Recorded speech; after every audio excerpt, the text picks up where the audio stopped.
Bonjour de nouveau, je me nomme François, comme je vous l'ai dit tantôt, je fais partie de l'équipe du service technique de Visiotech. Aujourd'hui, nous allons faire le cours spécialement sur le contrôle d'accès. Il faut faire la différence entre le contrôle d'accès et le contrôle de présence. Le contrôle d'accès fait la gestion de l'ouverture des portes et le contrôle de présence, lui, fait la gestion des heures de travail. Donc, une introduction, comme je vous ai dit tantôt, apprendre en sécurité. Voilà. Le contrôle d'accès nous permet de faire la gestion des portes pour la sécurité, les entrées et sorties du personnel, la traçabilité et visualisation des registres.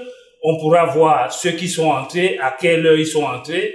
La seule différence avec le contrôle de présence, c'est qu'on ne pourra pas calculer les heures de travail. C'est simplement pour gérer l'ouverture de la porte. On pourra créer des groupes d'accès, les horaires et calendrier aussi. Et de cette manière, on pourra éviter les fraudes. Le contrôle d'accès a plusieurs modes ou plusieurs types d'identification. On peut utiliser soit une clé, soit un mot de passe, la carte, une empreinte ou alors le visage. Et pour avoir une sécurité maximale, au lieu d'utiliser seulement un seul type d'identification, on peut faire une combinaison de plusieurs mots de passe plus carte, mot de passe plus empreinte, ou alors visage plus carte et mot de passe. Le système de contrôle d'accès se présente de cette manière. Donc, d'un côté, nous avons le lecteur, nous avons le contrôleur qui est connecté au réseau, il est alimenté, et nous avons des sorties auxiliaires, nous avons des gâches ou serrures et le capteur pour nous dire si la porte elle est ouverte ou alors elle est fermée. Nous avons aussi le bouton poussoir que nous pouvons placer depuis l'intérieur pour ouvrir la porte. Une chose importante avec le contrôle d'accès, c'est les distances. On utilise généralement deux types de protocoles. Le protocole WIGAN, qui lui est utilisé pour des lecteurs qui utilisent généralement les codes PIN et les cartes, et le protocole RTSP, le protocole RS485 qui lui peut aller jusqu'à 1000 mètres. Donc, il faut faire la différence entre les deux.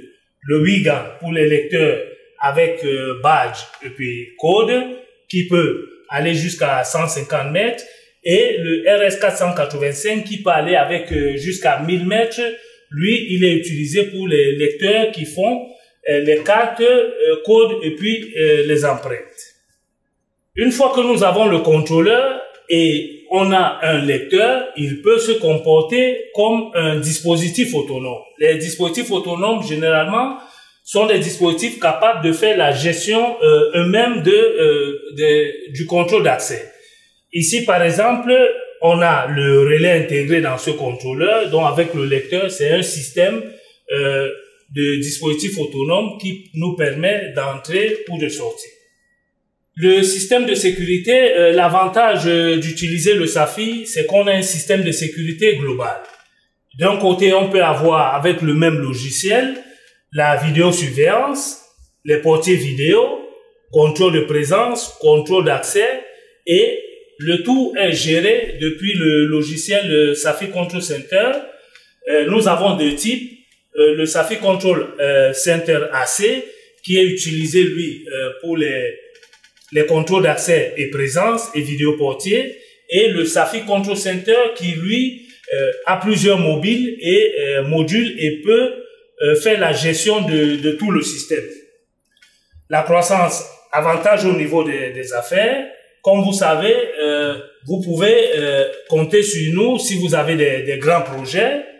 Nous avons des prix compétitifs, ce qui permet c'est un avantage par rapport aux concurrents du marché.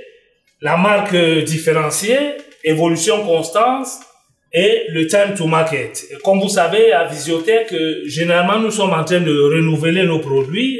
Nous faisons venir les produits que les clients demandent, que le marché demande à chaque moment. Et à partir de là, ça nous permet d'être toujours compétitifs. Portefeuille varié intelligent, tous les accessoires, pas seulement les lecteurs, les contrôleurs, vous trouverez aussi les accessoires dont vous n'avez pas besoin d'aller chercher ailleurs. Vous avez aussi un logiciel qui est gratuit et qui est amélioré constamment et qui est à votre disposition. La fiabilité et la stabilité. Comme vous savez, les produits Safi sont d'une fiabilité qui est hors de doute et sont des produits qui ne tombent pas en panne. Très rare.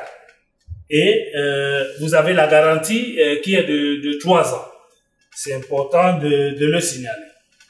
Avancée en sécurité, nouveautés technologiques. Donc ici, on va essayer de voir un peu les avancées technologiques.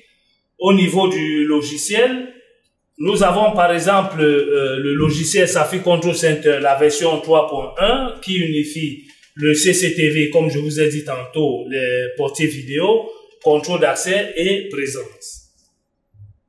Nous avons aussi toutes les connexions nécessaires, dont les dispositifs qui peuvent fonctionner en WIGAN 2634 et en RS485 et la connexion TCP/IP, et nous avons aussi des dispositifs qui peuvent fonctionner en Wi-Fi ou alors la combinaison des deux. Événements intelligents. Au niveau de l'application du téléphone, on reçoit les notifications en temps réel de tous les événements qui se produisent sur l'installation. Entrée et sortie d'alarme configurable combine tout le système de sécurité. Voilà. Adaptable à toutes les installations. Le contrôle d'accès ou contrôleur vidéo portier, nous avons des produits qui peuvent s'adapter à toutes les installations. Quelle que soit la dimension, nous avons un département commercial qui peut vous donner des conseils à ce niveau, soit pour des petits projets ou alors des grands projets, et nous avons des dispositifs qui répondent à chaque type d'installation. Et nos produits sont aptes pour l'extérieur, anti-vandalique et avec une protection IP65 apte pour l'extérieur. Les fonctions d'accès spéciales, comme nous allons voir sur la partie pratique, nous pouvons faire avec les contrôleurs ou alors avec le contrôle d'accès de Safi, le passage libre, c'est-à-dire le premier par exemple qui arrive, il peut passer sa carte et durant toute la journée ou une heure déterminée, la porte reste ouverte si c'est par exemple un petit commerce, pour que les gens ne soient pas en train de sonner ou alors de passer un badge pour accéder. L'anti-passback pour des entreprises où il y a une haute sécurité, ça nous permet d'entrer et de sortir seulement ceux qui, au préalable à l'entrée, se sont enregistrés. Si quelqu'un, par exemple, se colle et entre dans l'installation, il ne pourra pas sortir parce que au préalable à l'entrée, il ne s'est pas identifié. Des excuses multicartes qui peuvent être utilisées, par exemple, dans des banques.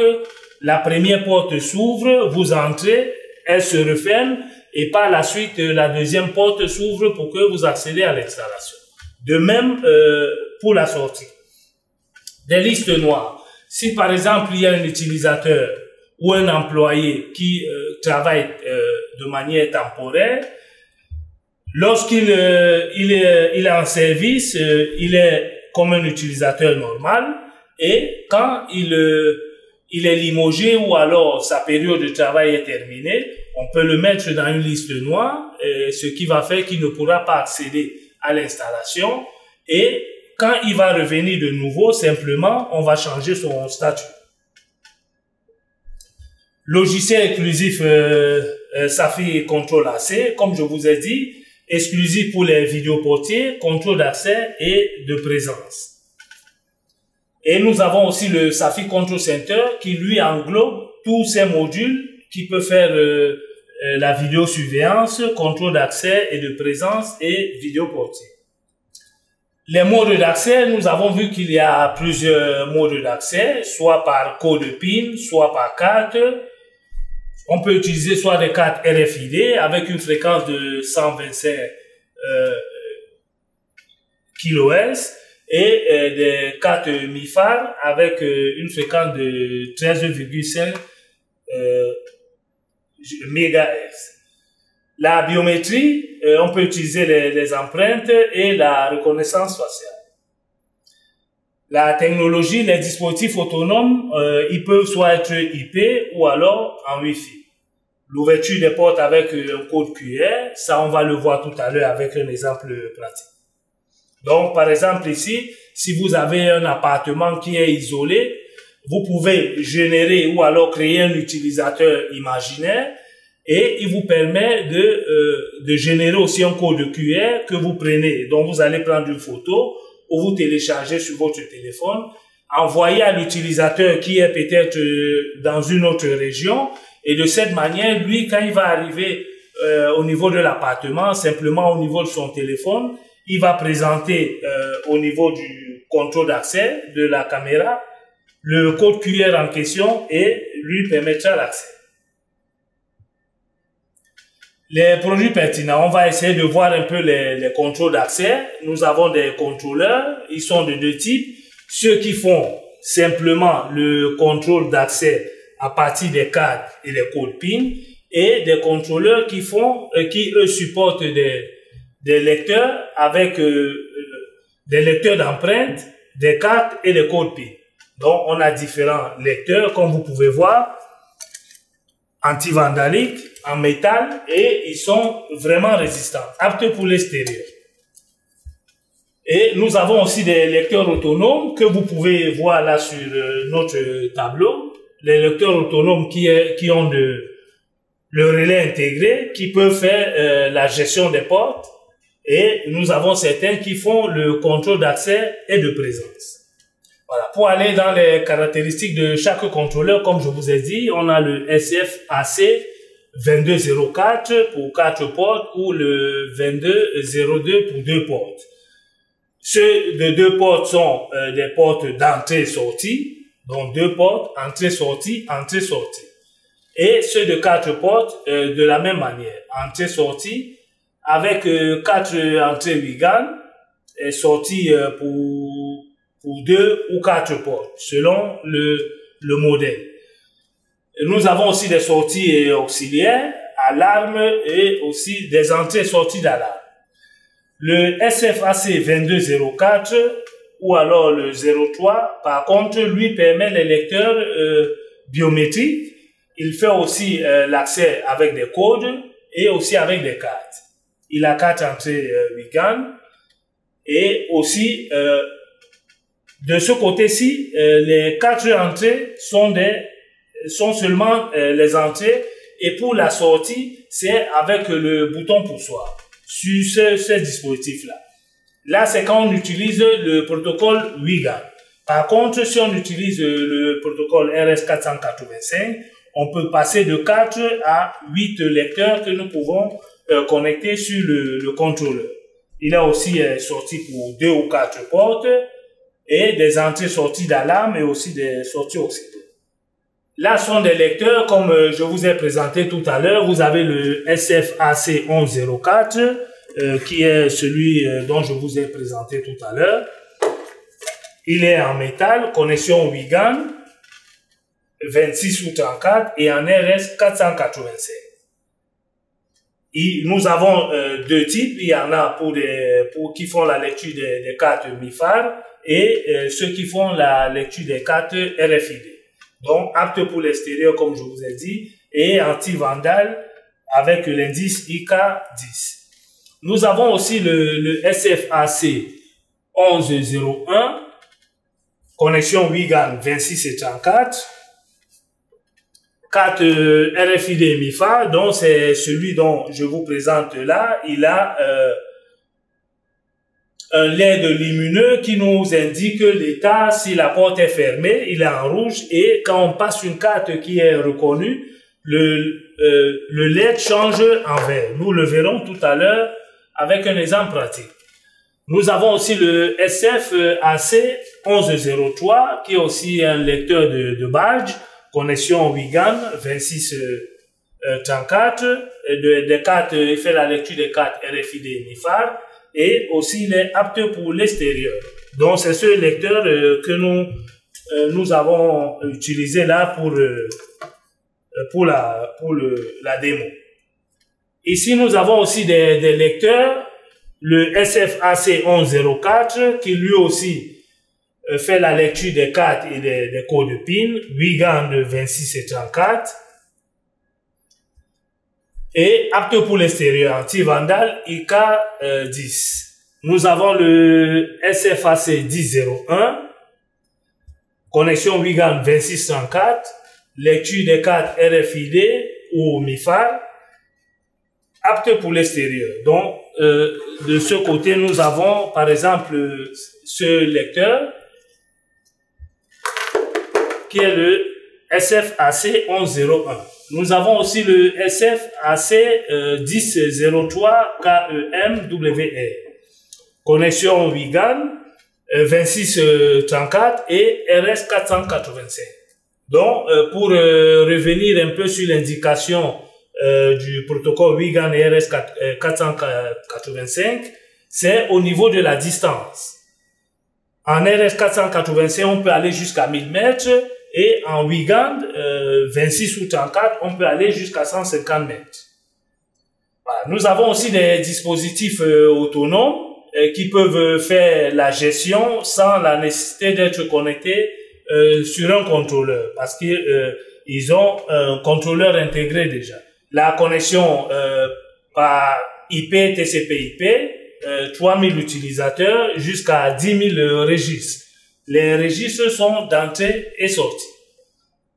Donc, comme je vous ai dit, avec le contrôleur intégré, la lecture se fait par des codes et aussi des cartes RFID ou MIFAR. Nous avons aussi le SFAC 3005 qui, lui, il a l'écran en couleur. De l'autre côté, l'écran est plutôt bleu. Et ici, l'écran est de 2,8 pouces. Il est en couleur. Il a le contrôleur intégré et l'accès se fait par des codes, des cartes ou alors, oui, des codes ou des cartes RFID ou MIFAR. Et de ce côté, on a jusqu'à 30 000 registres d'entrée-sortie avec 100 000 utilisateurs. D'autres dispositifs autonomes, vous pouvez voir là sur le panel que j'ai juste derrière moi. On a le SFAC 3003 KEMD IP, 3000 utilisateurs, 10 000 registres. Il a un écran de 2,8 pouces en couleur. Il a le contrôleur intégré. Il fait la lecture d'empreintes, des cartes et codes, donc les cartes RFID ou MIFAR. Et ça sont des dispositifs hybrides, c'est-à-dire qui font le contrôle d'accès et de présence en même temps. Donc ici, on peut faire la gestion horaire depuis le SAFE Control AC. Nous avons aussi le SFAC 3011 qui lui est beaucoup plus réduit. C'est le lecteur que j'ai juste derrière moi là, qui supporte 3000 utilisateurs, 100 000 registres. Il a un écran aussi en couleur, il a le contrôleur intégré, la lecture d'empreintes, code et cartes RFID ou MIFAR, et nous avons plusieurs types avec des couleurs variées. Et il a aussi des modes d'accès que le 3003 par contre n'a pas. Nous continuons avec les dispositifs autonomes. On a là le SFAC 3005 qui est aussi une autre variété de ce qu'on a vu tout à l'heure, mais avec 5000 utilisateurs, 200 000 registres, connexion TCP/IP et Wi-Fi. Donc, celui-ci, on peut le connecter au réseau Wi-Fi et se passer d'une connexion avec le câble. Il a aussi un écran en couleur de 2,8 pouces. Il a une caméra photo qui permet d'identifier l'utilisateur ou alors l'employé qui arrive sur l'installation. Il a un contrôleur intégré qui nous permet aussi de faire la gestion des portes. On peut s'identifier avec des empreintes, des codes ou alors des cartes RFID ou MIFAR. Nous avons aussi le SFAC 3121 MF IPC qui est un contrôleur qui lui a une caméra. Et avec cette caméra, par exemple, on peut accéder avec un code QR. Donc, comme je vous parlais tantôt, si vous avez par exemple un appartement éloigné de la ville dans laquelle vous résidez et que vous avez par exemple un ami qui va s'héberger pour quelque temps, vous pouvez lui créer un utilisateur, télécharger le code QR et l'envoyer à votre collègue qui, lui, pour accéder, va présenter à la caméra ce code QR et la porte va s'ouvrir. Donc, il n'aura pas besoin d'être enregistré sur le dispositif. C'est aussi valable pour des hôtels. On peut aussi utiliser ce système d'accès avec le code QR. Donc, il a une caméra de vidéosurveillance et par la suite, on peut associer, par exemple, le passage d'une carte à une capture d'écran ou alors qu'il fasse une photo et de cette manière, on pourra voir qui a accédé, si c'est la même personne à qui nous avons envoyé le code QR ou alors c'est une autre personne. Donc, on peut l'identifier sans problème. Il y a aussi le contrôleur intégré pour la gestion de la porte. Et l'avantage avec ce dispositif, c'est que si nous avons par exemple un écran dans nos bureaux ou alors depuis notre domicile, on peut voir cette caméra et voir qui est en train d'accéder en temps réel. Voilà, donc comme je vous ai dit, on peut s'identifier avec le code QR, carte MIFAR ou empreinte, et on peut faire l'ouverture à distance aussi depuis le SAFI Control AC. Donc, on peut ouvrir la porte. Voilà. Donc, on continue avec les dispositifs autonomes. On a le SFAC 3062, qui est celui que j'ai là devant moi, qui nous permet, par exemple, d'enregistrer 3200 visages, 50 000 empreintes et puis 100 000 registres. Donc, j'ai un autre dispositif qu'on va voir tout à l'heure. Il a la connexion TCP/IP et aussi Wi-Fi. Donc, la différence entre les deux, c'est au niveau de l'écran. Donc, vous pouvez voir que celui qui est juste sur le panel, il a un écran beaucoup plus grand. Donc, on va voir cette variété tout à l'heure. Celui dont je vous ai présenté, il a un écran de 5 pouces en couleur. Il a double capteur, donc il a un contrôleur intégré. Le double capteur nous permet, par exemple, d'éviter de la tricherie, que quelqu'un essaie de nous tromper avec soit une photo, parce qu'il va l'identifier correctement. Donc, on peut s'enregistrer avec le visage, les empreintes, les codes ou des cartes, MIFAR ou alors RFID. La vision nocturne avec LED blanc. Donc, pendant la nuit, il y a un LED blanc qui s'illumine et nous permet d'identifier les utilisateurs. De même que le SFAC 3062, qui est du même type, avec 1600 visages, c'est simplement au niveau de la capacité où il y a des changements. 50 000 registres de l'autre côté, ici nous avons 100 000 registres. Connexion TCP/IP et aussi Wi-Fi, avec un écran de 5 pouces en couleur, double capteur, contrôleur intégré, et on peut s'identifier avec le visage, le code QR, ou alors un code tout simplement, la carte ou des cartes RFID ou MIFAR.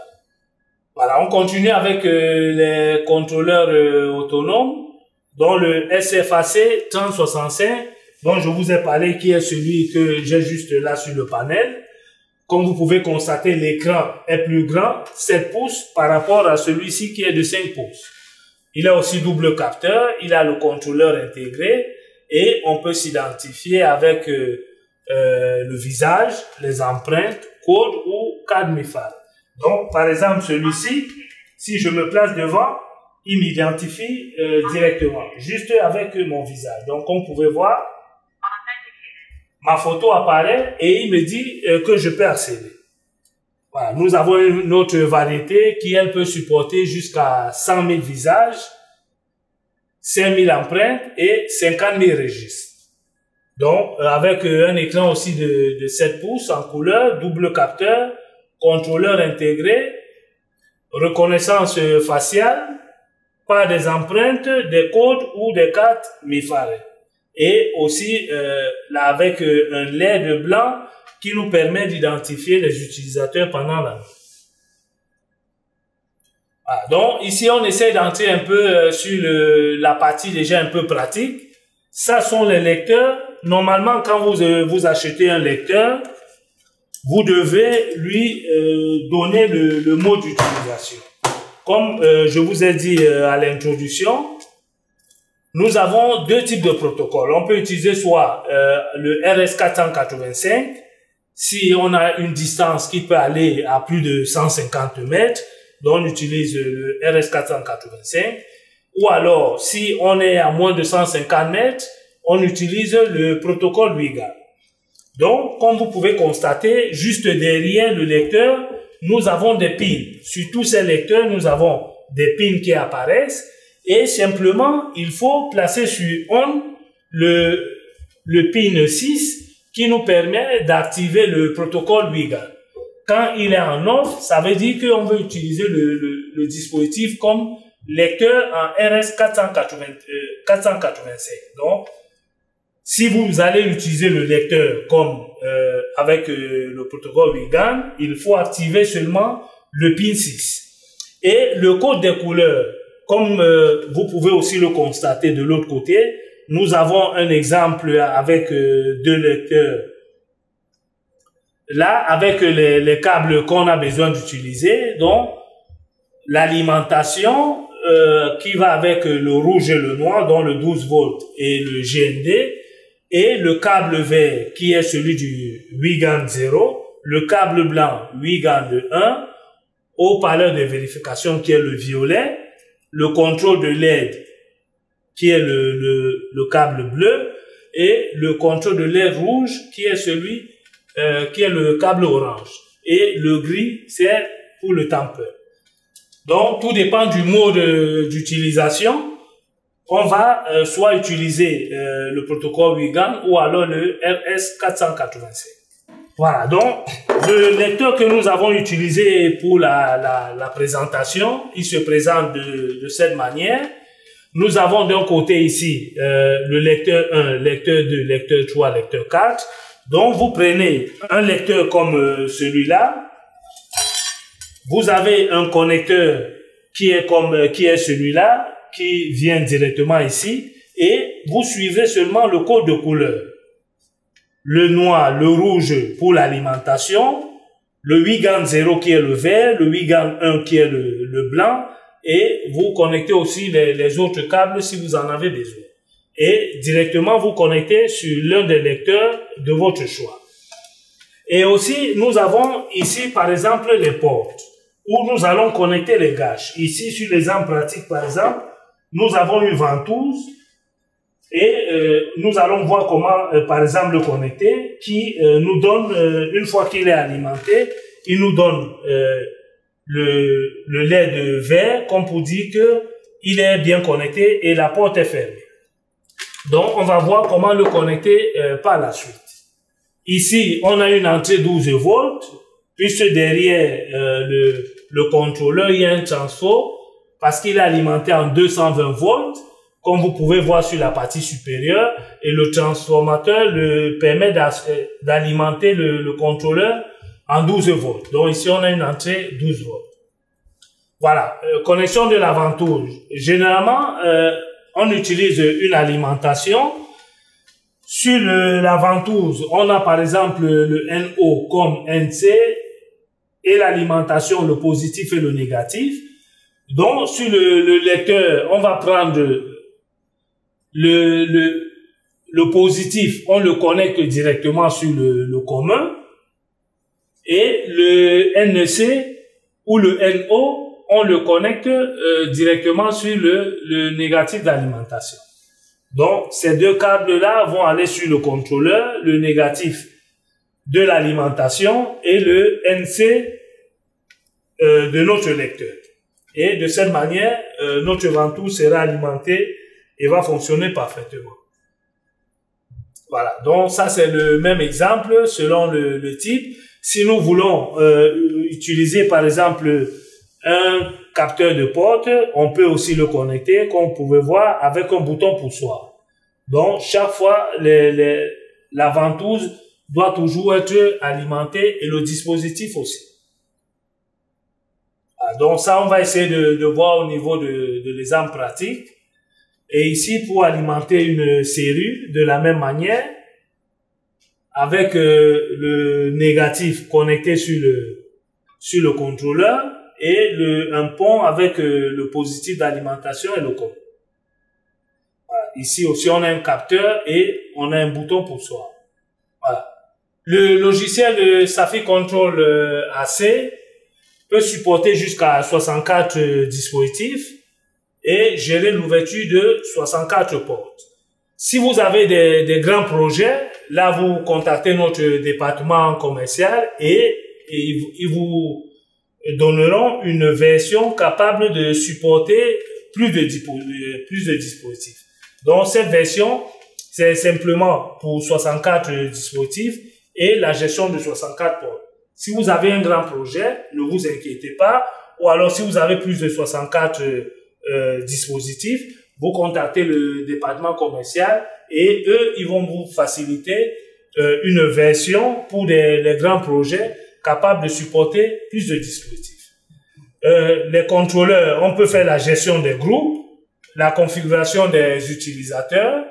Ici aussi, on a le Safi Control Center 3.1 qui peut faire une gestion globale du système de sécurité avec la vidéosurveillance, le contrôle d'accès et présence et les portiers vidéo. Et on va voir aussi au niveau de l'exemple pratique les liaisons associées, par exemple à l'action d'un passage de carte ou d'une empreinte. On peut aussi, là c'est pour le cas du contrôle de présence, voir les rapports d'entrée-sortie et faire la gestion des horaires de travail. Donc, on peut aussi activer des alarmes. Voilà. Donc, comme je vous disais, nous avons le logiciel Saphir Connect pour le téléphone qui nous permet de faire la gestion ou alors de visualiser et recevoir les notifications de tout notre système de sécurité. Que ce soit les contrôles d'accès et de présence, les caméras enregistreurs dont la vidéosurveillance, les portiers vidéo et avec la version du Safi Control Center 3.1, là on peut faire la gestion de tout le système. Voilà. Donc là termine la présentation et nous allons commencer avec la partie pratique. On va voir comment fonctionne le Safi Control AC qui est plus ou moins facile. Donc, il n'y a pas de grandes difficultés. C'est quelque part, une fois que vous les avez dominés, vous n'aurez plus de problème pour la configuration des dispositifs de contrôle d'accès. Mais avant de commencer, je voulais un peu revoir avec vous les différents dispositifs que nous avons sur notre site, que vous pouvez consulter. On n'a pas l'occasion de vous présenter tous les produits ici, compte tenu de l'espace que nous avons. Donc, si vous avez besoin d'un dispositif concret, vous pouvez soit consulter notre site web ou alors contacter le département commercial pour qu'il puisse vous donner des informations. Donc, on a les différents lecteurs, comme je vous ai dit. Si vous regardez les caractéristiques, il y en a ceux qui font la lecture d'empreintes biométriques, sont ceux qui sont en couleur comme orange, dont le SFAC 2403 ou le SFAC 2203 pour 2 portes et 4 portes. Et pour les accès avec carte ou alors avec code PIN, c'est le 2402 et le 2202 et le 2402, celui de 4 portes et celui de 2 portes. Nous avons aussi, puisqu'on n'a pas eu l'occasion de voir tous les dispositifs, les lecteurs autonomes, selon les caractéristiques, vous pouvez trouver, et en fonction de la nécessité que vous avez sur votre installation, vous pouvez utiliser l'un ou l'autre en fonction des caractéristiques. Donc, il y a plusieurs modèles. On vous a pas présenté tous les modèles que nous disposons. Donc, si vous allez sur notre site web, vous pourrez voir toute la gamme que nous avons des lecteurs autonomes avec leurs caractéristiques et avoir une idée de ce dont vous avez besoin. Et une chose importante que beaucoup parfois ignorent, c'est que nous avons des accessoires. Les accessoires, nous avons les lecteurs de cartes, RFID et MyFair. Si vous avez un ordinateur et que votre contrôleur ou votre contrôle de présence est installé peut-être à 100 mètres, pour enregistrer les employés, vous pouvez sur votre ordinateur connecter un lecteur de cartes USB Reader et de cette manière enregistrer les utilisateurs depuis votre ordinateur et par la suite la configuration, vous allez la passer à tous les contrôleurs que vous avez sur l'installation. Vous n'avez pas besoin d'enregistrer les utilisateurs sur chaque contrôleur. Vous le faites sur un contrôleur et vous passez la configuration sur le reste. Donc, vous avez soit le EM USB Reader pour les cartes RFID qui vont à la fréquence de 125 kHz. Ou alors, vous pouvez aussi utiliser le MIFA USB Reader qui va à 13,5 MHz que vous connectez sur votre ordinateur et vous enregistrez les employés. Vous avez aussi des MIFAR TAC ou alors des TAC RFID. Donc, comme celui que j'ai sous la main, ici nous ne l'avons pas, mais nous avons de plusieurs couleurs, des TAC que vous pouvez aussi retrouver sur notre site pour le mode d'accès dont vous avez besoin. Voilà, donc, on peut utiliser par exemple des bracelets. Il y a plusieurs accessoires que vous pouvez utiliser pour le passage sur une porte. Donc ça, c'était une chose importante que je voulais aussi vous présenter. Voilà, au niveau des accessoires, des gâches et autres, sur notre site, vous trouverez aussi toute la gamme de produits que nous avons. Donc sans plus tarder, on va commencer avec la partie pratique. Donc, je voulais juste faire un petit résumé de tout ce qu'on a vu ce matin et par la suite, commencer avec la partie pratique. Donc, comme je vous ai dit ce matin, le logiciel que nous on utilise, c'est le Safi Control AC pour les contrôles d'accès et de présence, mais aussi nous pouvons utiliser le Safi Control Center si c'est une installation où nous avons des caméras de la vidéosurveillance, les vidéos portiers, les contrôles d'accès et de présence, donc un système global. Donc, dans notre cas, on va utiliser le Safi Control AC. Voilà, on va essayer de fermer les autres modules et au fur et à mesure dont on aura besoin, on va les utiliser.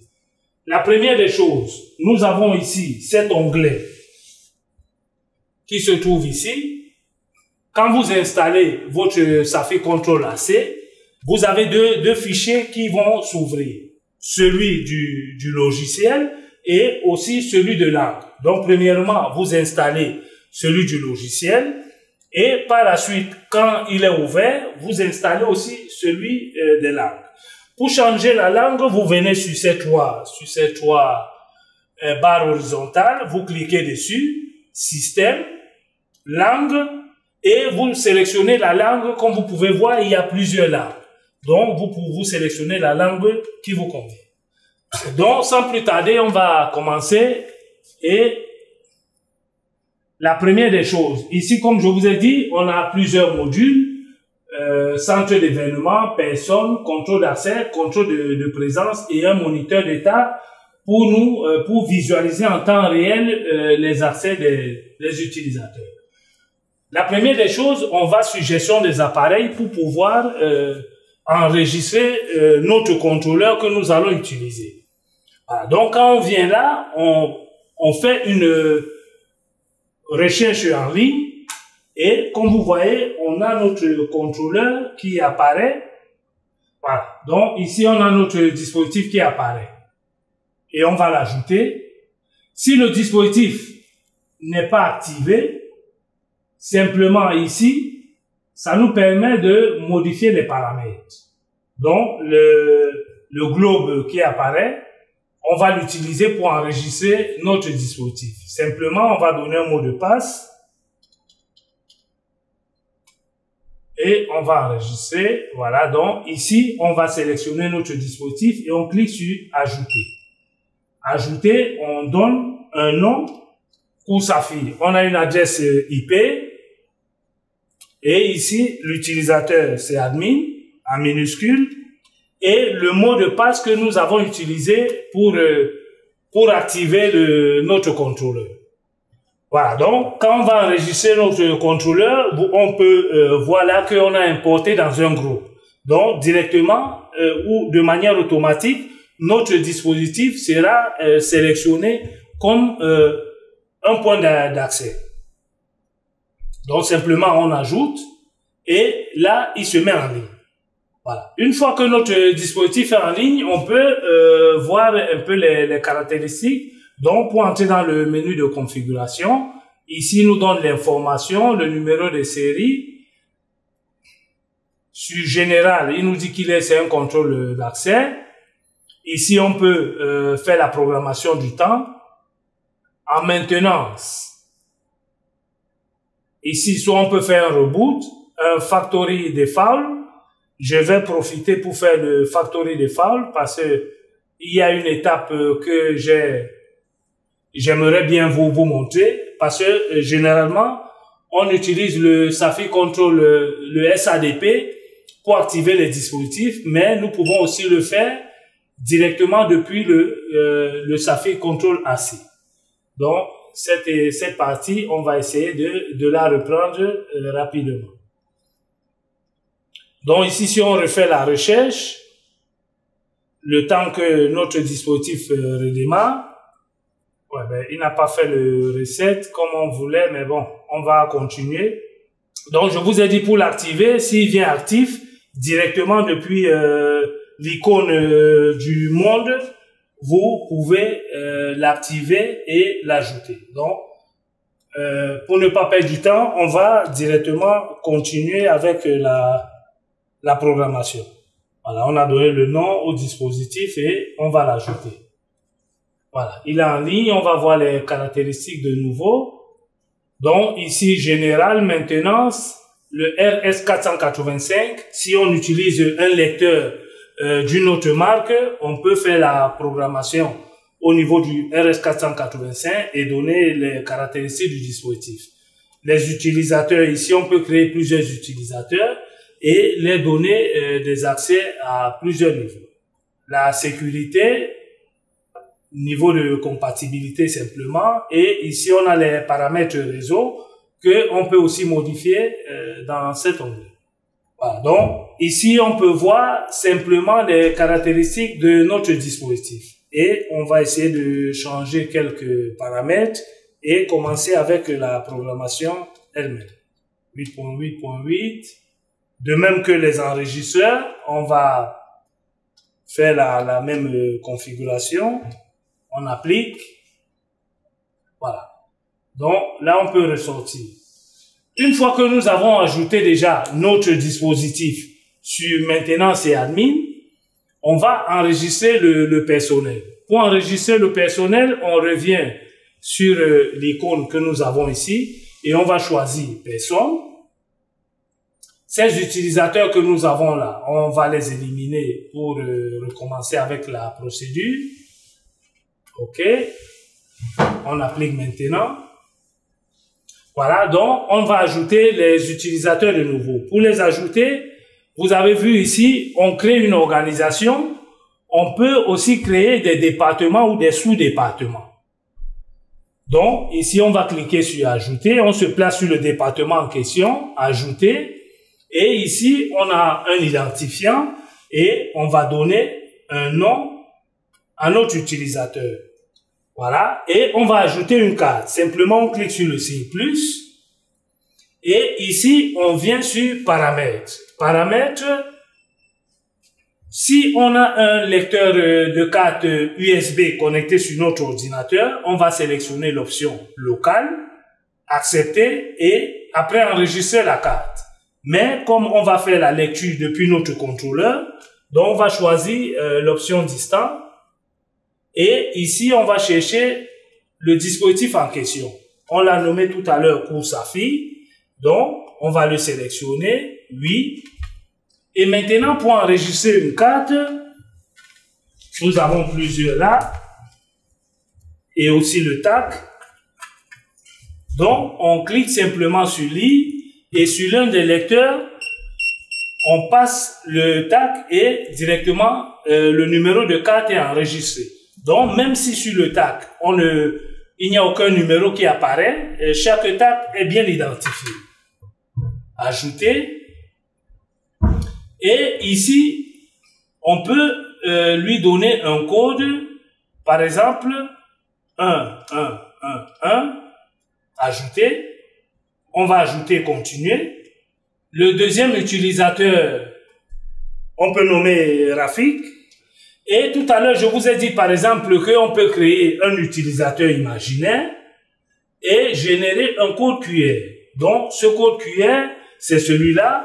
Avec votre téléphone simplement, vous prenez une photo ou alors vous pouvez télécharger, puisque vous avez l'option de télécharger, vous pouvez télécharger ce code QR et l'envoyer à un utilisateur ou alors à une personne qui se trouve dans une ville différente et lui permettre de pouvoir accéder à l'installation. Par exemple, le code QR, on va voir tout à l'heure avec un exemple pratique comment s'identifier avec le code QR.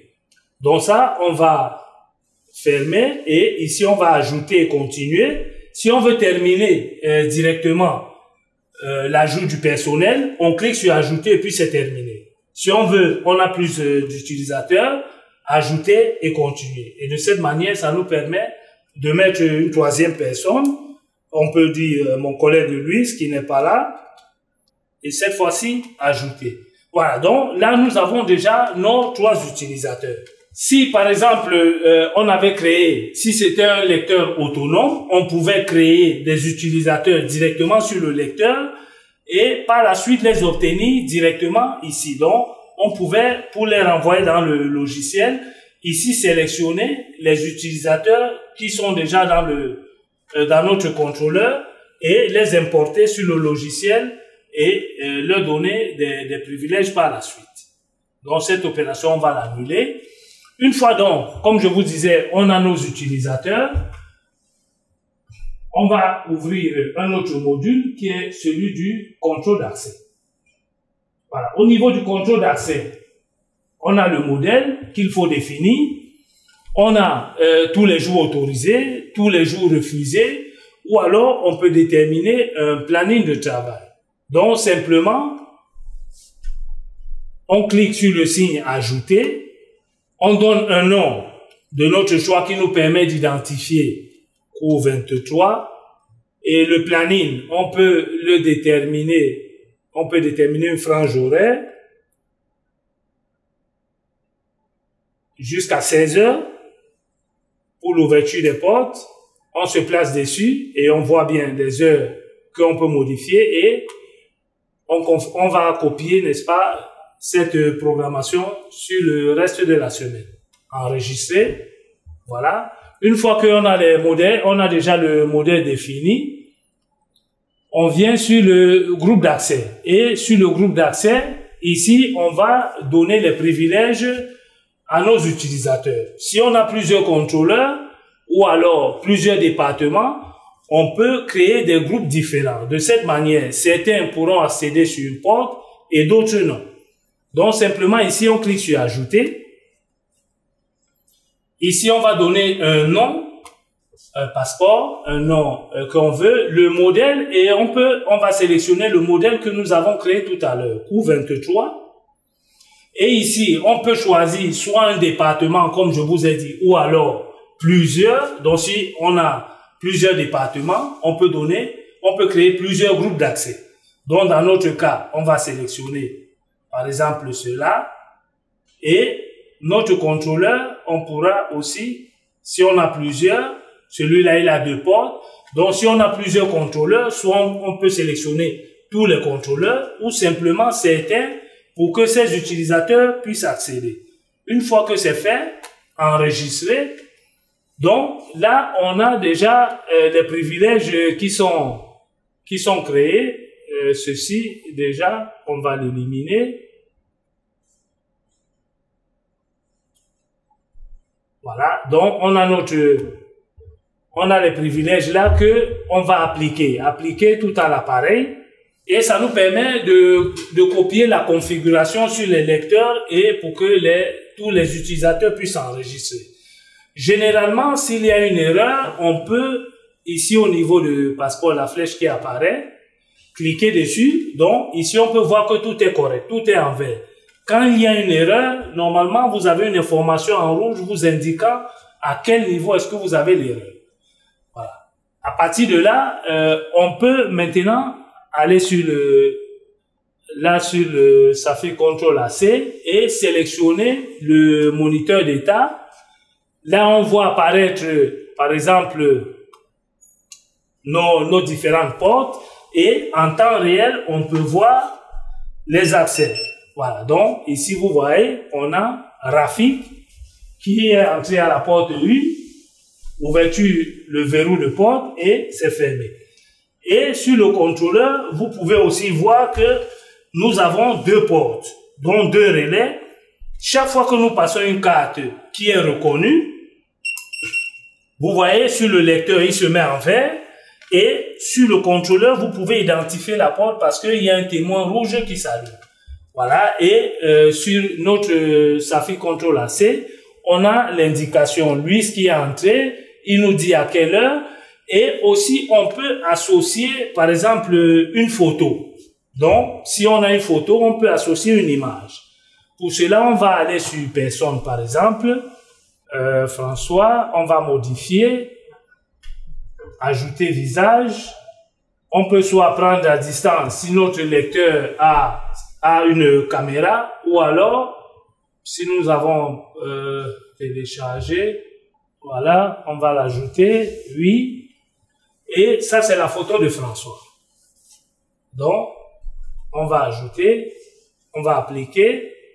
Voilà, donc quand on revient sur le moniteur d'état, on va essayer d'identifier François. Ça, c'est Rafik. Et François, ça, c'était le tag.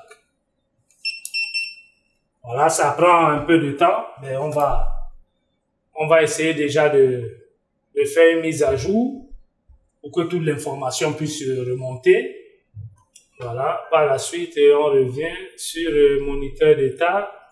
Voilà, et voilà, donc ici, on a vu, il y a une image associée.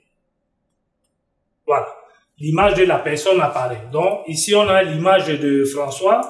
Donc, si vous pouvez placer une photo, ou alors vous pouvez, si c'est un lecteur qui a une caméra, identifier la personne qui s'enregistre, faire une capture d'écran et directement sur le moniteur d'état, en temps réel, voir si c'est la personne exactement qui est entrée.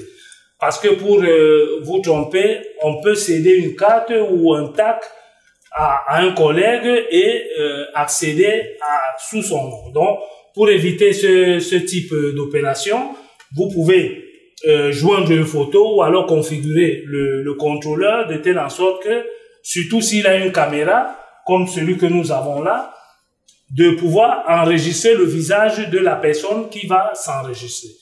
Voilà. Donc, comme on a plusieurs types, nous avons ici, par exemple, aussi un contrôleur qui fait la lecture de visage. Donc, si je me place juste devant, comme vous pouvez voir, il me reconnaît avec ma photo et il m'ouvre la porte. Tout à l'heure, je vous ai parlé aussi du code QR. Donc, si par exemple vous avez sur un utilisateur créé un utilisateur imaginaire, vous avez généré un code QR, vous avez pris une photo, donc simplement vous pouvez venir sur votre téléphone, prendre le code QR en question. Si votre lecteur a une caméra, le présenter. Donc, on va sélectionner l'option. Voilà. Il nous demande le code QR et on va le présenter à la caméra simplement, et il pourra nous donner l'accès ou non, simplement. Voilà. Donc, là, nous avons terminé avec la programmation. Elle est simple, comme vous pouvez voir, et maintenant, on va essayer de voir les fonctionnalités du contrôle d'accès. Nous avons les fonctions avancées. On ouvre cet onglet, nous avons les paramètres du périphérique. Ici, on a notre contrôleur et aussi on a nos portes.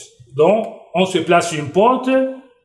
Nous avons ici l'ouverture de la porte, donc le verrou, on peut le laisser qu'il reste ouvert pendant 5 secondes ou alors le temps que nous considérons aux portes. L'alarme d'inspiration de porte, si on a un capteur de porte, on pourra aussi donner un temps pour ce type de fonctionnalité. De même pour la porte 1, on peut, la porte 2, on peut donner les différents temps d'ouverture.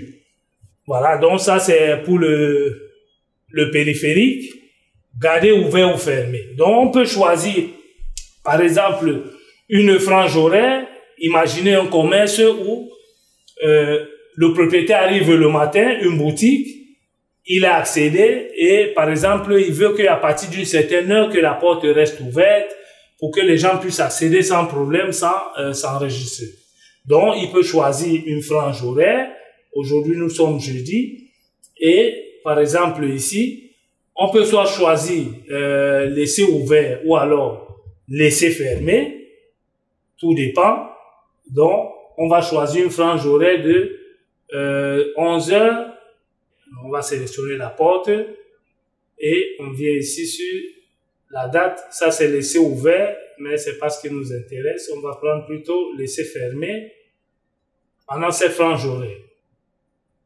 Si on enregistre, voilà, donc si on va sur la porte 1 par exemple, on passe un lecteur, une carte, voilà, il nous dit échec d'authentification parce que normalement la porte à 7 heures, elle est fermée, donc on peut pas accéder. Donc ça c'est, on pouvait faire le contraire, donc dire que à partir de 7 heures, que la porte reste totalement ouverte. Voilà, donc on revient ici sur contrôle d'accès. Cette option, on va l'éliminer, supprimer, et ceci aussi, on va. Donc on peut dire que la porte reste ouverte tout au long de la journée, ou alors qu'elle reste fermée pendant une frange horaire, simplement. On peut faire soit sur la porte 1 ou la porte 2. Simplement, on sélectionne si on veut laisser la porte ouverte ou fermée, et on marque la frange horaire et on enregistre. Et à partir de ce moment, soit on va donner l'accès, soit ne laisser personne entrer. Voilà. Donc, une chose aussi importante, c'est l'authentification. On sélectionne un lecteur configuré. Voilà. Soit on peut choisir l'accès par carte, carte plus mot de passe, ou alors carte ou mot de passe. Donc, pour reprendre avec l'exemple qui est fait, simplement, on va sélectionner le mode qui nous intéresse. On n'a pas enregistré ici. Voilà, donc on va sélectionner le mode. Oui. Voilà, donc directement, il nous apparaît ici. Et on va sélectionner le mode d'accès qu'on veut utiliser. Par exemple, celui-là, avec carte ou avec code. Donc, on sélectionne et on copie sur le reste de la semaine, enregistrer. Et cette configuration, si nous avons plusieurs lecteurs ou alors nous avons plusieurs contrôleurs, on peut copier cette même configuration sur le reste des dispositifs. Donc, on vient simplement sur copier sur, parce que d'autres contrôleurs peuvent avoir d'autres types d'identification. Donc, c'est à vous de choisir le type. Donc, ici, on vient, on sélectionne. On voit que sur les deux ports, on va accéder soit par carte ou code et on va enregistrer. Voilà, là c'est enregistré. Si on revient sur notre moniteur d'état, donc pour éviter des problèmes, on vient sur groupe d'accès. On se place là sur les privilèges. et on fait une mise à jour sur les appareils. Voilà. Voilà, donc tout est bon.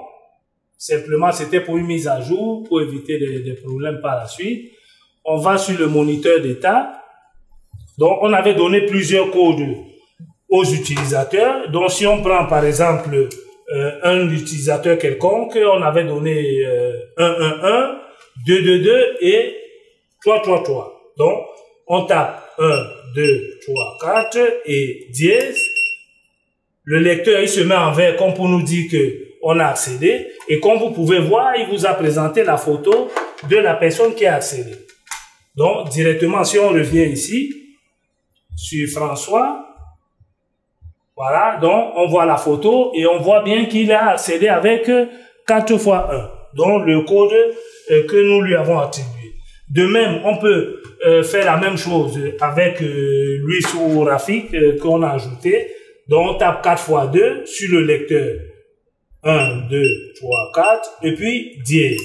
Voilà. Il nous indique qu'il est en vert et il a donné l'accès à Rafik. Donc, comme vous pouvez voir là sur le moniteur d'état.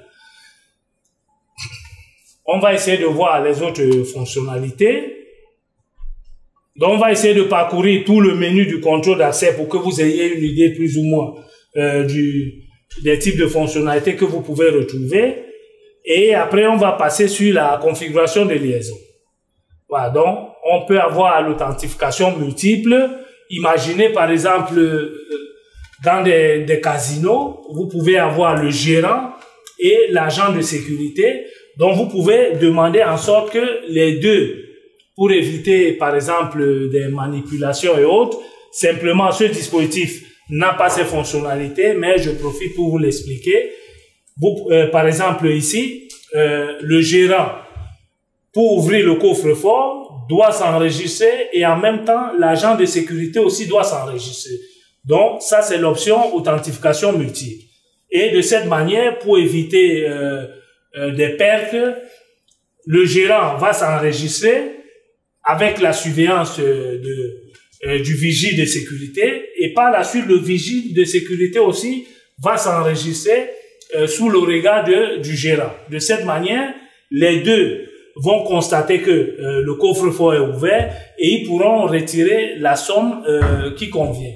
Et de cette manière, on va éviter, par exemple, d'accuser l'une ou l'autre personne d'avoir manipulé ou alors soustrait de l'argent dans le coffre-fort. Donc, ça, c'est l'authentification multiple. Ce contrôleur ne supporte pas cette option. Donc, si vous avez un contrôleur avec cette option, vous pouvez toujours l'utiliser. Le format WIGAN. Si vous avez, par exemple, un lecteur qui n'est pas de SAFI, vous pouvez aussi le configurer, vous le connecter sur l'une des entrées WIGAN et le configurer donc sur cette option-ci. Donc, vous lui donnez un nom et vous sélectionnez le lecteur en question avec ses caractéristiques. Voilà, donc l'authentification, c'est ce qu'on a vu tout à l'heure, qui peut varier. Ici, sur configurer, on choisit par exemple le type d'identification. Sur d'autres lecteurs beaucoup plus performants, il y a plusieurs types d'authentification.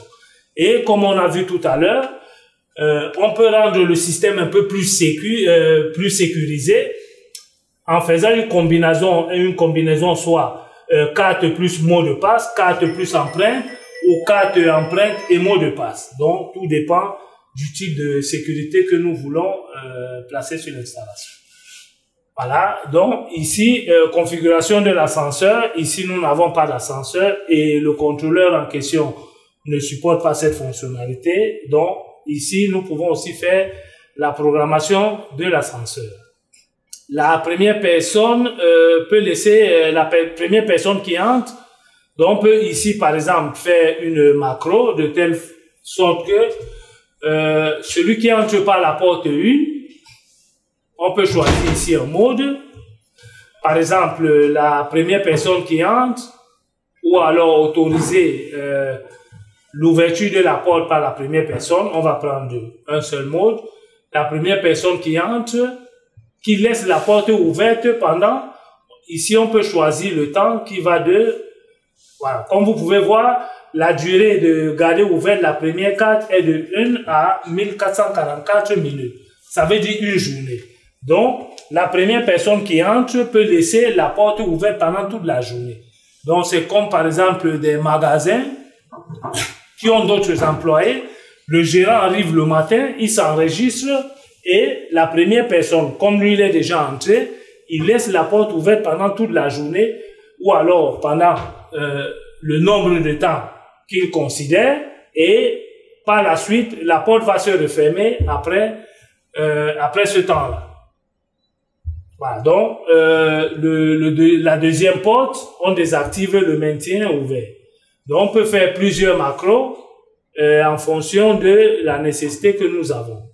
Donc, on peut dire autoriser la première personne sur la porte 1 et que sur la porte 2, que la première personne ou alors ici, désactiver le maintien d'ouverture après la première personne. Donc, quand la première personne entre par la porte 1, ben, la porte 2 reste fermée. Donc, si c'est par exemple pour des excluses, ça aussi c'est une macro qui peut nous intéresser. Comme dans des banques, quand vous entrez par la première porte, la deuxième reste fermée et vous pouvez faire une autre macro. Quand la deuxième porte s'ouvre, c'est en ce moment que la première porte, donc quand la première porte se ferme, la deuxième porte peut s'ouvrir. Et ici, vous pouvez ajouter la liste de personnes à qui vous voulez donner ces droits-là. Voilà, donc on va continuer avec les fonctionnalités. L'anti-retour, ça c'est la fonction anti-passback. Comme je vous ai expliqué lors de la présentation, la première personne qui entre, ne peut sortir que si au préalable à l'entrée il s'est enregistré. Donc vous avez sur une porte un lecteur à l'entrée et un lecteur à la sortie. Une entreprise, par exemple qu'un collègue arrive en retard, il envoie un SMS à l'autre qui est à l'intérieur, ouvre-moi la porte, il ouvre la porte et il va entrer. Et de cette manière, il peut s'excuser au patron, ben je suis arrivé, j'ai oublié de placer le doigt ou de passer ma carte ce matin, mais j'étais là à l'heure. Donc pour éviter cette option, on peut voir par exemple qu'à la sortie, il ne pourra pas, parce qu'il ne s'est pas enregistré à l'entrée. Et aussi, dans des installations, c'est un mode de vérification en cas d'incendie, de savoir si tout le monde est sorti. Parce que là, vous voyez tous ceux qui sont à l'intérieur et à la sortie, ben, si quelqu'un ne s'est pas enregistré ou quelqu'un n'est pas sorti, vous pouvez facilement aussi faire la comptabilité et voir ce qui manque. Donc, ce lecteur ici, par exemple, on sélectionne l'une des portes, carte d'entrée. Voilà, donc on a plusieurs options. Lecteur d'entrée, on sélectionne soit le premier lecteur et la sortie, on sélectionne un autre, simplement. Donc là, c'est quand on a deux lecteurs sur la même porte. Mais ce n'est pas notre cas ici puisque nos lecteurs sont placés sur des portes différentes. Donc ici, simplement, juste pour vous montrer comment ça se passe, ici vous activez donc le lecteur 1 et vous sélectionnez le premier lecteur. Par la suite, lecteur de la carte suivante, vous sélectionnez par exemple le 2, simplement. Et de cette manière, il doit passer par le premier lecteur pour pouvoir sortir par le deuxième. S'il ne passe pas sa carte sur le premier lecteur, il ne pourra pas sortir sur le deuxième. Interverrouillage multiporte. Ici, on pourra aussi, ça c'est une fonctionnalité aussi qu'on peut utiliser, mais ici, on ne l'a pas.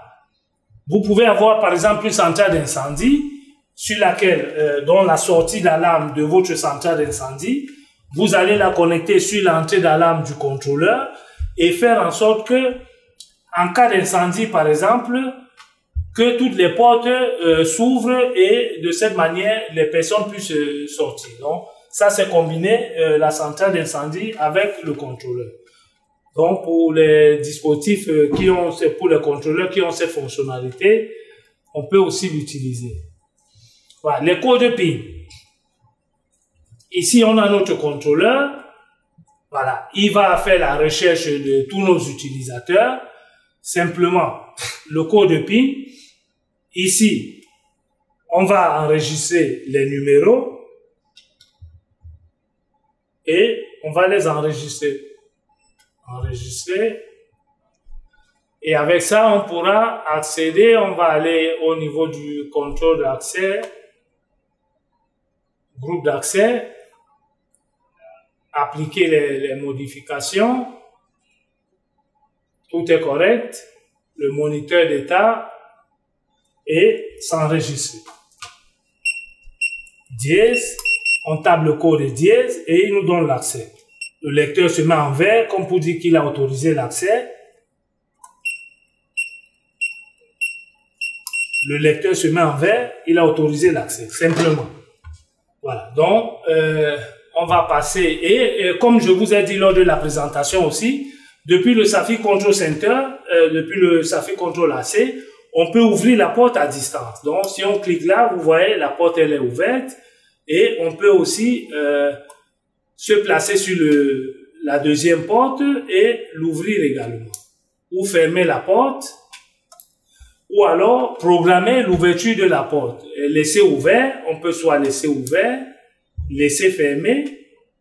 Voilà. Donc, c'est un peu le type de programmation dont nous avons besoin. Depuis le Safi Control Center à distance, on peut aussi ouvrir les portes à des personnes. Donc, si vous avez par exemple un contrôleur avec caméra, un utilisateur arrive ou un employé, une personne, vous l'identifiez à travers de la caméra et vous pouvez, depuis votre position, ouvrir la porte sans être présent sur l'installation. Donc, on va continuer avec les fonctionnalités du contrôle d'accès. On était sur les codes PIN. Voilà, donc vous introduisez les PIN. Plus de paramètres. Ici, par exemple, les configurations réseau. Voilà, celui-ci, par exemple, n'a pas cette fonctionnalité, mais vous pouvez avoir une CD centrale avec des succursales. Vous avez plusieurs contrôleurs. Vous avez les contrôleurs dans chacune des succursales et au niveau de la CD centrale. Avec la connexion e-connect, qui est comme une sorte de P2P, qui est configurable, vous pouvez avoir accès à tous les contrôleurs que vous avez à distance et faire la gestion depuis votre CD centrale. Mais ce dispositif ne supporte pas ces fonctionnalités comme vous pouvez voir. Et d'autres dispositifs qui ont par exemple la connexion, la communication sans fil, vous pouvez utiliser soit l'APN4 ou autre. Mais ce contrôleur ne supporte pas ces fonctionnalités. Voilà, configuration de liaison. C'est ce que nous avons vu tout à l'heure, mais ici on va voir un peu en détail. On va ajouter un type d'exception. On peut choisir un événement qui nous intéresse. On peut dire par exemple événement du lecteur de carte, par exemple, que quand il ouvre la porte, carte légale authentifiée, si c'est une carte qui est reconnue, lecteur de carte d'entrée 1, oui. Et on va associer, par exemple, voilà, qu'il ouvre la porte, un avertisseur, là on enregistre, voilà, on peut aussi aller sur la sortie d'alarme et activer la sortie d'alarme. Donc on revient ici sur configuration de liaison, on peut sélectionner, on va ajouter peut-être sur notre macro, type d'exception, liaison de carte.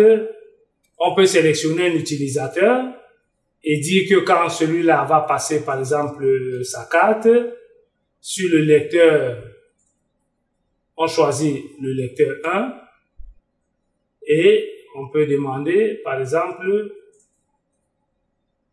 qu'il nous envoie un avis. Voilà. Donc, il y a plusieurs. Et par exemple, pour le cas d'incendie dont je vous parlais, point de contrôle d'accès, donc une centrale d'incendie, la sortie d'alarme de la centrale d'incendie, on va la connecter sur l'entrée d'alarme de notre contrôleur. Et sur notre contrôleur, on peut dire par exemple que quand il reçoit une impulsion, qu'il ouvre toutes les portes. Donc il laisse ouvert, simplement. Et on enregistre. De cette manière, en cas d'incendie, l'entrée d'alarme va recevoir une impulsion, le circuit va se fermer et directement le contrôleur va ouvrir toutes les portes et permettre aux gens de sortir. Voilà. Donc on peut sélectionner soit une personne, soit... Ici, c'est selon le numéro de carte où on peut l'associer à un type d'événement. Voilà, on va passer une carte. Donc, c'est un peu ça. On a aussi ici le centre d'événement. Ici aussi, on peut voir en temps réel les entrées et les sorties du personnel. Donc, on passe une carte. Directement, si vous regardez là, vous allez voir, nous sommes à 11h39 et ici, on peut voir que il y a eu un accès au niveau de la porte 2. On va passer la carte de nouveau. Voilà. Échec d'authentification, c'est parce que lors de la macro, on a dit que la porte doit rester fermée. Donc, il nous avise de cette manière. Voilà. Donc ici, on peut soit voir en direct les entrées, ou alors on peut faire donc là c'est événement en temps réel, et ici on peut faire la recherche par exemple. Donc ici on va sélectionner notre dispositif. Si on a un ou plusieurs, on peut faire la recherche sur un seul dispositif ou sur plusieurs, et on recherche soit tout type, soit non identifié ou identifié. On sélectionne tout type et on fait la recherche. Voilà, donc ici on voit tous ceux qui sont entrés et l'option associée, donc type d'événement, ouverture de porte, laisser fermer dans la macro que nous avons définie, ou ouvrir la porte à la première personne. Donc c'est selon toutes les configurations que nous avons réalisées. Voilà, donc ça c'est au niveau des événements. On peut voir l'entrée en direct, en temps réel, depuis le centre d'événement ou le moniteur d'état. Et ici, ça nous permet d'identifier chaque porte ou alors chaque utilisateur et la porte d'accès qu'il a utilisée. Voilà. Donc, comme vous pouvez voir, le Safi Control AC, il est simple à configurer. On va pas entrer, par exemple, on a aussi, comme je vous ai expliqué tout à l'heure, la gestion de présence, mais c'est pas le sujet de ce jour, et le dispositif que nous avons ne fait pas cette option. Voilà. Donc, sur contrôle d'accès, nous avons vu plus ou moins toutes les fonctionnalités. Et ici, par exemple, il incorpore aussi les vidéos portiers. Donc, on peut voir les contacts avec tous les utilisateurs que nous avons enregistrés, journal, et les avis du vidéo portier. Donc, c'est un système qui nous permet de faire la gestion d'un système global. Contrôle d'accès. Voilà. Donc, pour résumer un peu, on a vu toutes les fonctionnalités du contrôle d'accès, comme vous avez vu. La première des choses, pour enregistrer les utilisateurs, pour résumer déjà, maintenance et administration, périphérique en ligne, on fait la recherche de notre dispositif et on n'a pas besoin, on peut l'activer directement depuis le Safi Control AC. On sélectionne le dispositif et son état apparaît là, il peut être actif ou inactif et on va l'activer. Pour l'activer, sur la boule du monde, on clique dessus et il nous permet de l'activer et changer les paramètres réseau. Simplement, une fois que nous lui avons attribué un mot de passe, on sélectionne le dispositif et on clique sur ajouter en dessous qui est en rouge et le dispositif remonte sur la partie supérieure et il nous dit qu'il est en ligne. Pour voir les caractéristiques du dispositif, on va accéder là sur configuration distante et aussi on a l'option de voir l'état du périphérique. Donc on peut voir l'état des portes, le contrôleur, lecteur de carte. Et ici, déjà, il nous montre le mode d'identification de chaque porte. État d'entrée dans l'ARM, on peut configurer la sortie d'alarme. On peut aussi configurer capteur d'événements et armement. Donc, ça sont l'état de notre lecteur. Voilà. Donc, une fois qu'on a ajouté le dispositif en question, on va sur personne. Comme je vous ai dit, ici, vous cliquez sur ajouter simplement, vous donnez le nom, vous pouvez ajouter le visage de la personne. Si vous avez un contrôleur avec caméra, directement, vous pouvez prendre une photo, puisqu'il vous donne cette possibilité. Soit vous téléchargez une image et vous la faites remonter, soit vous prenez une photo, soit vous pouvez vous connecter à distance pour avoir l'image de la personne. Vous pouvez sélectionner le sexe, mettre un email, les cartes, vous les enregistrez, vous cliquez dessus simplement, vous sélectionnez le lecteur en question. Comme je vous ai dit, vous avez deux options, local ou alors à distance. Si c'est local, si vous avez un lecteur USB Reader, MIFAR ou alors RFID, vous le connectez sur votre ordinateur directement et à partir de là, vous pouvez enregistrer tous vos utilisateurs. Et si c'est depuis un lecteur de votre contrôleur, vous sélectionnez l'option de Smart Card, vous sélectionnez le dispositif en question, vous pouvez avoir plusieurs contrôleurs avec plusieurs lecteurs et vous sélectionnez celui qui est plus proche de vous et vous enregistrez les utilisateurs, les cartes sur ce lecteur simplement. Donc on a d'autres options. Si vous avez par exemple des lecteurs qui font la lecture des empreintes, simplement vous sélectionnez aussi empreintes. Si c'est un lecteur qui fait la lecture des empreintes en local connecté sur votre ordinateur, vous sélectionnez l'option locale. Sinon, vous sélectionnez l'option distant. Mais comme on a utilisé le protocole WIGAN qui lui fait la lecture des cartes et des codes PIN, ici on ne pourra pas avoir de dispositif. Mais si on utilisait le contrôleur le 2402 ou 2403, on pouvait avoir les lecteurs en RS485 pour la lecture des empreintes. Et de cette manière, on aurait vu apparaître soit un lecteur ou alors un contrôleur ou alors plusieurs et sélectionner celui qui est proche pour pouvoir enregistrer nos utilisateurs. Voilà, donc on a ici plusieurs d'autres fonctionnalités ou alors qu'on peut utiliser. Contrôle d'accès, on peut donner aussi un code d'accès et sélectionner, par exemple, si c'est un accès prolongé, un visiteur ou un opérateur.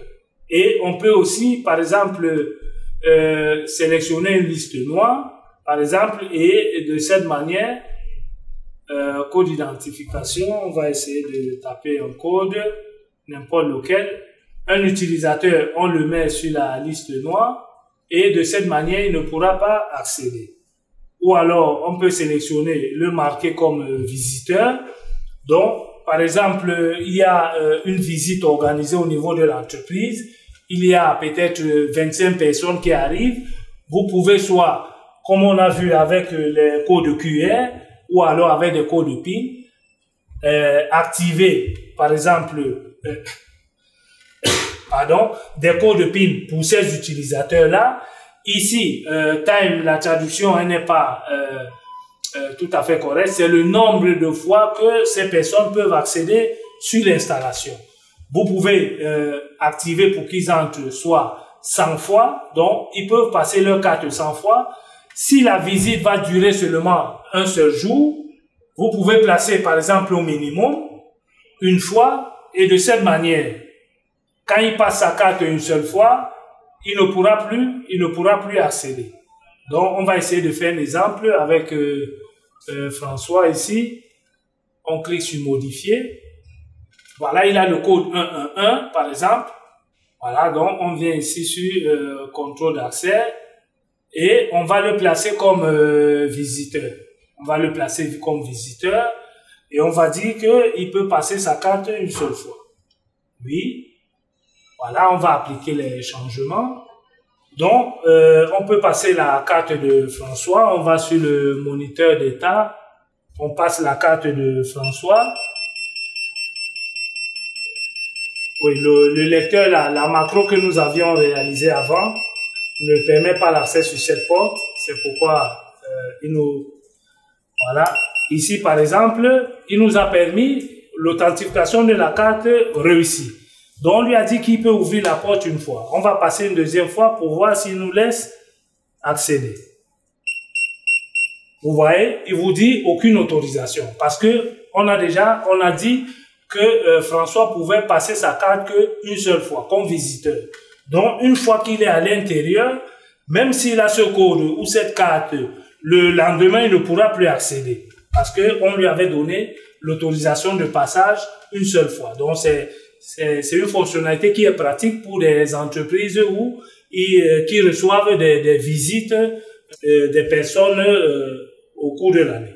Voilà, donc, comme je vous disais, pour résumer, on ajoute les cartes, on a vu les fonctionnalités qui peuvent apparaître sur l'ajout des personnes, sur contrôle d'accès, groupe d'accès, on donne les privilèges, comme je vous ai dit, on peut créer plusieurs groupes si on a plusieurs contrôleurs et permettre l'accès sur certaines portes de certains utilisateurs et sur d'autres non. Les fonctions avancées, c'est ce que nous avons vu aussi. Paramètres du périphérique, le temps d'ouverture de porte, on peut le modifier. Si c'est une porte où on veut laisser un temps considérable, on peut augmenter les secondes. De cette manière, la porte va rester ouverte au moins pendant 5 ou 10 secondes et elle va pas se refermer immédiatement. Et on peut associer des sorties d'alarme. Une autre fonctionnalité que nous avons vue, c'est qu'on peut laisser la porte ouverte ou fermée selon une frange horaire que nous voulons. Donc, on sélectionne seulement la porte et à partir de là, on peut soit la laisser ouverte, soit la laisser fermée jusqu'à une frange horaire. Voilà, donc 18 heures, on peut changer les heures et cette config, on peut copier sur la semaine et copier aussi sur le reste du dispositif et de cette manière, la frange horaire que nous avons déterminée, la porte va rester ouverte et celle que nous n'avons pas déterminée, elle va rester fermée. Un supermarché, par exemple, un centre commercial, on peut avoir, les gens, ils arrivent très tôt le matin, donc le gérant, il va entrer dans sa boutique et il a cette configuration, dont il n'a plus besoin de rien. Il sait que à partir de cette frange horaire où le centre commercial est ouvert, les gens pourront, la porte reste ouverte et les gens pourront accéder sans problème. Et à la fermeture, les gens ne pourront pas accéder parce que la porte se referme. Nous avons aussi vu l'authentification multiple. Nous avons pris l'exemple des casinos où on a besoin de 2 personnes au moins ou plusieurs pour pouvoir ouvrir le coffre-fort. Donc, le contrôleur que nous avons, on n'a pas cette fonctionnalité. Ici, le gérant, pour pouvoir ouvrir le coffre-fort, va devoir s'enregistrer et le vigie de sécurité aussi s'enregistrer. De cette manière, on a une double vérification et éviter des vols ou alors des pertes. Format Wigan, ça c'est pour les lecteurs qui ne sont pas de SAFI et on veut les connecter sur notre contrôleur. Là, on va les configurer. L'authentification. Selon le type de contrôleur, il peut avoir seulement l'accès avec des cartes, mot de passe plus carte, ou alors carte ou mot de passe. Donc, selon les contrôleurs, on peut avoir plusieurs options. Et on sélectionne l'option qui nous intéresse simplement. Et ici, on va enregistrer, on va marquer la frange horaire à laquelle on veut s'identifier et on peut sélectionner soit un lecteur et sur un autre donné un autre type d'accès. Et si on veut copier la config, sur d'autres lecteurs, simplement on vient sur copier sur ici qui est au-dessus et il nous permet de sélectionner tous les dispositifs que nous avons. Voilà, donc l'ascenseur, nous n'avons pas de dispositif. Si on veut que la première personne, comme on a vu, laisse la porte ouverte, ou alors laisse la porte ouverte après le passage de sa carte. On peut faire des macros qui peuvent être complexes si notre contrôleur aussi a plusieurs options. On a vu l'anti-retour. Sur une porte, placer 2 lecteurs, un à l'entrée, un à la sortie, et déterminer que à l'entrée, le passage obligé à l'entrée pour pouvoir sortir. Sinon, si vous ne vous loguez pas à l'entrée, vous ne pourrez pas ressortir. Donc, c'est ici où on fait donc le premier lecteur, on le sélectionne, et par la suite, on sélectionne le deuxième lecteur comme nous avons vu. Interverrouillage multiple, c'est ce qu'on a vu tout à l'heure avec la macro, une centrale d'incendie, et qu'on peut paramétrer de telle en sorte que il laisse la porte ouverte en cas de danger. Les codes PIN pour donner les codes PIN à des utilisateurs ou à des cartes, générer des codes QR qui nous permettent aussi l'accès. Et plus de paramètres, là c'est le type de connexion réseau.